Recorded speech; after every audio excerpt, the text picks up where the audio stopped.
Man ana, man ana, man ana law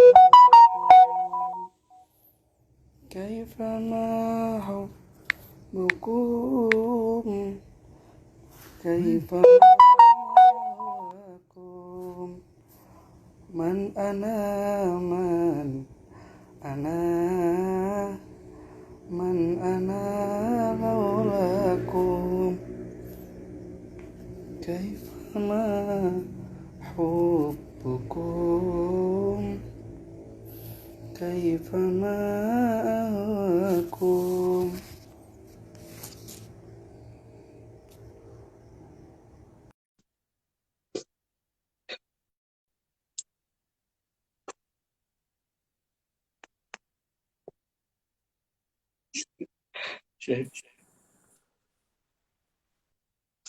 Halo, Halo, cek suara, ya, cek sound.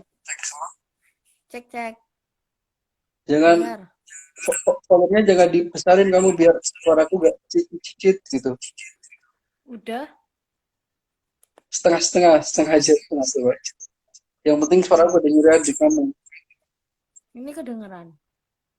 Ya masalahnya masih ada cicitnya, cicit gitu. Nah, kalau aku ngomong, jadi suara di speaker kamu masuk ke sini, jadi cicit gitu loh, mantul kan? Paham, Ra? Udah, udah. Ya udah langsung aja ya. Bismillahirrahmanirrahim. Assalamualaikum warahmatullahi wabarakatuh. Waalaikumsalam warahmatullahi wabarakatuh. Ya, pada kali ini saya Muhammad Shodiqul Amri Asy-Syafi'i dan teman saya Hasnah Fatin Hasna Nabila. Fatin Nabila. Ya, Hasnah Fatin Nabila ingin membuat video interaktif tanya jawab untuk memenuhi tugas ulangan tengah semester pelajaran tafsir bayani. Sebelum tanya jawab dimulai, mari kita berbasmalah bersama. Bismillahirrahmanirrahim. Bismillahirrahmanirrahim. Sebelumnya cek suara dulu. Hasna, Ya, ya ya, kedengaran ternyata. Kedengaran. masih. Alhamdulillah. Ya langsung aja ya. Saya bertanya. Siap, Hasna, Fatin, Ya, Nabila. siap. Ya, Ya, pertanyaan yang pertama, apa yang dimaksud dari ayat yang berbunyi Inna hadainahus sabila dalam surat Al-Insan ayat 3. yang dimaksudkan dengan inna hadainahus sabila itu adalah Allah itu menunjukkan jalan petunjuk dengan adanya atau dengan diutusnya seorang rasul. Ya, itu yang dimaksud Pertanyaan dengan inna hadainahus sabila. Ya, ya pertanyaan selanjutnya. selanjutnya, apa maksud dari lafaz imma syakiron pada surat Al-Insan ayat 3? Jadi imma syakiron itu artinya adalah kan artinya orang-orang yang bersyukur. Adapun orang yang bersyukur kan. Nah, itu maksudnya itu orang yang bersyukur itu adalah eh, orang-orang mukmin gitu.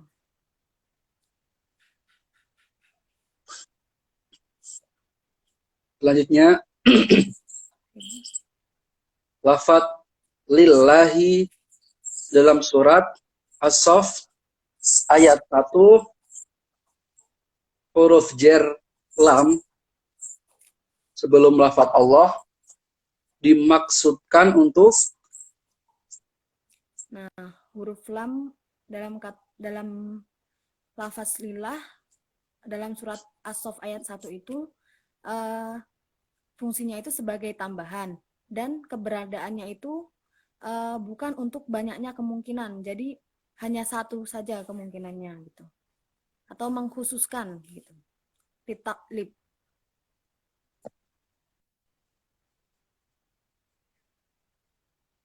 Ya, Suara kamu selanjutnya. pelan katanya, Hasna. Tapi kedengeran nggak? Ya. Coba cek suara lagi.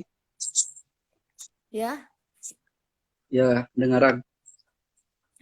Soal yang keempat, apa maksud lafadz wa huwal azizu dalam surat As-Saff ayat 1? Wahwal aziz itu ya, maksudnya atau tegasnya itu perkasa itu dalam kekuasaannya atau penguasaannya. Selanjutnya, apa maksud lafadz al-hakimu dalam surat As-Saff ayat 1? Maksud lafaz dari al-hakimu dalam Quran surat As-Saff ayat 1 itu berarti itu al-hakim, bijaksana dalam penciptaannya, begitu. Selanjutnya, lafadz indallahi an taqulu pada surat As-Saff ayat 3 itu sebagai apa? Lafaz indallahi an taqulu itu dimaksudkan atau sebagai fa'il dari lafaz kaburo. Kaburo maqtan indallahi an taqulu. Ayatnya ya. Iya, kaburo maqtan indallahi. Pertanyaan selanjutnya, apa yang dimaksud dengan innallaha yuhibbu dalam surat As-Saff ayat 4? Jadi yang dimaksudkan dengan innallaha yuhibbu itu adalah Allah itu menolong dan memuliakan. Pertanyaan selanjutnya, dalam surat As-Saff ayat 4, lafadz alladzina yuqatiluna fi sabilihi maqtan sebagai apa dan apa maksudnya? Sofan meri. Sofan ya. Alladzina yuqatiluna fi sabilillahi sofan sebagai apa dan apa maksudnya? Jadi lafaz alladzina yuqatiluna fi sabilihi sofan itu sebagai hal. Nah, maksudnya ini adalah barisan-barisan. Lafadz ya. Sofan. Pertanyaan selanjutnya, lafadz alam yakni dalam surat Al-Hadid ayat 16 maksudnya adalah? Jadi lafaz alam yakni dalam Quran surat Al-Hadid ayat 16 itu artinya kerinduan atau yakin. Ya, soal yang ke-10, tafsir kalimat dari lafadz lilladzina amanu dalam surat Al-Hadid ayat 16 adalah? Nah, tafsir dari lafaz alladzina amanu dalam Quran surat Al-Hadid ayat 16 ini adalah lafaz ini surat ini turun di saat kondisi di mana atau sahabat itu banyak yang bersenda gurau atau banyak yang ya begitulah, bersenda gurau intinya. Selanjutnya, lafadz kallazina utul kitaba min qabli dalam surat Al-Hadid ayat 16 maksudnya? Jadi maksudnya itu adalah kaum Yahudi dan kaum Nasrani. Selanjutnya, fadala alaihimul amadu, masa yang panjang dalam potongan surat Al-Hadid ayat 16 ini maksudnya apa? Jadi masa yang panjang atau fatwa lang alaihimul apa nih amat fatwa lang alaihimul amat itu yang dimaksudnya adalah yaitu masa atau zaman di antara zaman sekarang ini, zaman antara kita semua ini dan zaman-zaman Rasul atau zaman Nabi begitu. Selanjutnya, faqasat qulubuhum, kenapa hati mereka menjadi keras? Nah, yang dimaksudkan mereka apa hati mereka yang menjadi keras itu dikarenakan oleh karena mereka itu cenderung tidak mengingat Allah. Maksud dari lafaz ashkur lillahi pada surat Luqman ayat 12, yakni Maksud dari ashkurulillah pada Quran surat Al-Luqman ayat 12 itu adalah kita itu bersyukur atas apa yang diberikan oleh Allah atau dan kita bisa mengambil hikmahnya gitu. dan pertanyaan yang terakhir untuk Hasna, apa arti ayat Quran yang bunyinya fa innallaha ghaniyyun hamid? Jadi yang dimaksudkan fa innallaha ghaniyyun hamid yaitu Allah itu kaya dalam penciptaannya dan terpuji dalam penciptaannya. Ya. Ya, gantian. Sekarang giliran Ya. saya. Oke. Untuk Amri pertanyaan pertama.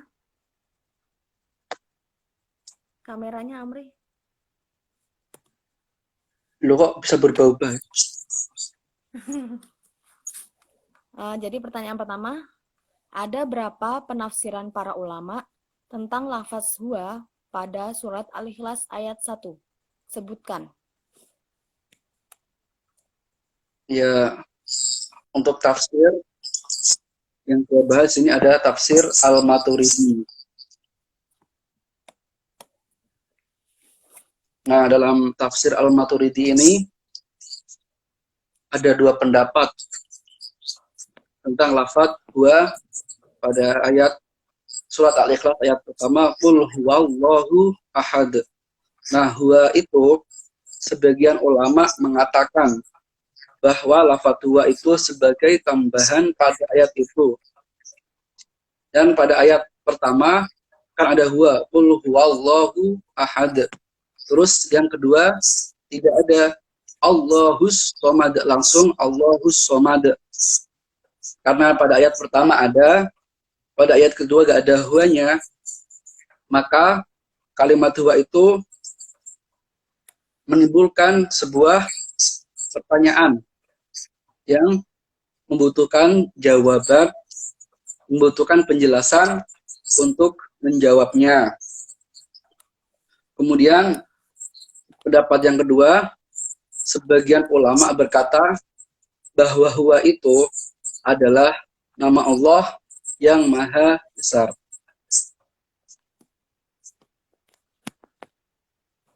Oke. Pertanyaan selanjutnya, apa yang dikatakan sebagian keturunan Ali bin Abi Thalib dalam doanya terkait dengan lafaz huwa? Nah, keturunan dari Ali, sahabat Ali bin Abi Thalib yang dimaksudkan itu berdoa kepada Allah, namun bunyi doanya atau bunyi doanya itu ya huwa, ya man la huwa, ya man la huwa illa huwa, ya man bihi kanat huwiyatu kullin, yang artinya wahai dia, wahai zat yang tidak ada dia selain dia, wahai zat yang karena dia ada seluruh identitas. Ya. Pertanyaan ketiga, apa maksud doa yang diucapkan oleh keturunan sahabat Ali? Maksudnya adalah bahwa lafaz huwa yang diucapkan keturunan sahabat Ali itu dimaksudkan untuk nama Allah Subhanahu wa taala, untuk memanggil Allah Subhanahu wa taala. Jadi dalam doanya beliau menyebut banyak lafadz huwa karena maksud lafadz huwa di sana adalah Allah. Ya huwa sama dengan ya Allah. Ya. Pertanyaan selanjutnya, ada dua jalan pendapat tentang lafadz huwa. Sebutkan sisi yang pertama. Ada dua sisi tadi kan. Sisi yang pertama atau jalan yang pertama bahwa lafadz huwa itu untuk zatnya Allah juga dibutuhkan untuk sesuatu selain Allah. Ya. Pertanyaan selanjutnya, apa yang membedakan lafadz huwa untuk manusia dan untuk zat Allah? Nah, lafadz huwa untuk manusia itu bisa mungkin hilang dan mungkin ada. Sedangkan lafadz huwa untuk Allah Subhanahu wa taala itu lam yazal wala yazalu, tetap dan konsisten atau terus menerus, karena Allah Subhanahu wa taala itu laisa kamitslihi syai', yang artinya tidak ada satupun yang serupa dengannya. Pertanyaan nomor 6. Surat apa yang menjelaskan bahwa Allah tidak ada satupun yang serupa dengannya? Surat yang menjelaskan bahwa Allah tidak ada satupun yang serupa dengannya adalah surat Asy-Syura ayat 11 yang bunyinya Fatirus samawati wal ardh ja'ala lakum min anfusikum azwaja wa minal an'ami azwajan yad'ukum fi laisa kamitslihi syai'un wa huwas samiul basir.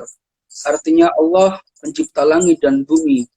Dia menjadikan bagi kamu pasangan-pasangan dari jenis kamu sendiri, dan dari jenis hewan ternak pasangan-pasangan juga.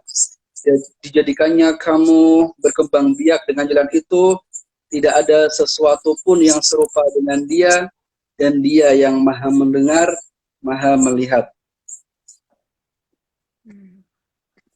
Apa maksud dari laisa kamitslihi syai'? Laisa kamitslihi syai'un itu maksudnya adalah bahwa Allah Subhanahu wa taala itu satu zatnya, terus yang menciptakan satu dari setiap satu, dan maha tinggi serta maha luhur dari makna satu selain dia. Tadi kan ada dua jalan pendapat tentang lafadz huwa. Nah, jelaskan jalan yang kedua atau sisi yang kedua. Nah, jalan yang kedua itu menjelaskan bahwa lafadz huwa itu adalah lafadz yang disandarkan pada nama yang tidak bisa dicakup oleh lisan, tidak bisa dilihat oleh makhluk, dan dia yang dikehendaki dalam doa. Jalan yang kedua, huwa untuk lafaz Allah dikehendaki dalam doa, dikehendaki dalam doa. Nah, sebutkan contohnya. Contohnya yaitu dalam doa yang berbunyi Bismikallazi man sa'alaka bihi a'taitahu wa man da'aka ajabtahu.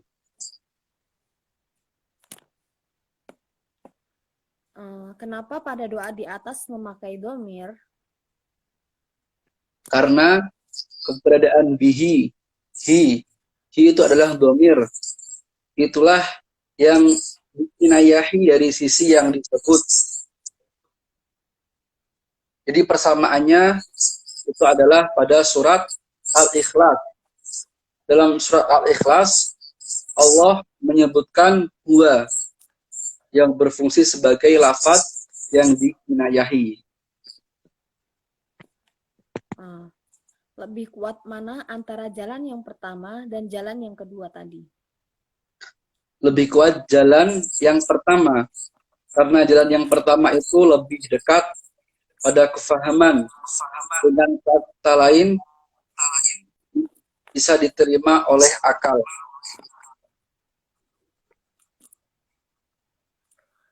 Apa arti Allah itu ahad atau satu? Artinya, Allah tidak ada sekutu baginya dalam ketuhanan, tidak ada yang disembah dengan benar selain hanya Allah, tidak ada pencipta selain Allah. Apa tujuan dari huruf dan potongan huruf dalam perkataan? Fungsinya huruf dan potongan huruf dalam perkataan itu bertujuan untuk memahami apa yang dimaksud, bukan untuk mengumpamakan wujud kata dengan huruf dan potongannya sendiri. Berikan contoh dari pertanyaan di atas atau sebelumnya. Nah, contohnya adalah ketika Allah berkehendak menciptakan dengan mengucapkan kun. Nah, yang dimaksudkan adalah artinya, yaitu jadilah, bukan wujud hurufnya, huruf kaf dan nun. Sehingga jika seperti itu, maka maksudnya bisa difahami. Bagaimana kaum Arab menafsirkan lafaz Allah? Menurut kaum Arab, Allah adalah zat yang disembah, bukan untuk wujud lafadznya, namun mereka mengartikan statusnya Allah. Status Allah itu adalah Tuhan. Allah adalah zat yang harus disembah oleh kaum Arab. Buktinya, mereka selalu menyebutnya ketika beribadah. Ya.